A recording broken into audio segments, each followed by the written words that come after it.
Znaš ti kaj možeš kupiti za 10 eura? Šta? 200 eura. Kuti cigareta. Ovo malo. Ili vodohane što je. 10 eura možeš kupiti bilo šta kaj košta 10 eura. Nemoj da im se ja pojavim kogoda jesu, ja ću odmah dobiti isti dan. I pušanje kurca i rol koji What the fuck? Čujem kako će Dada jeba njegovu drugu mačku.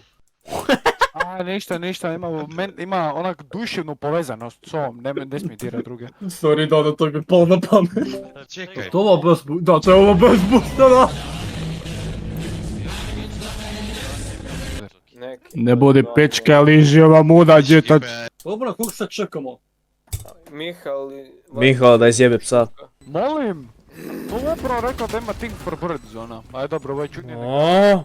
Ti se sam smije, nemaš pojma kak se zoveš. Molim, to nema smisla što se rekao šta? Aj, kak se zoveš? Da. Ne, nego Joža. Erem, djec! Udjeli malo. Koja boja hoćeš? Crde.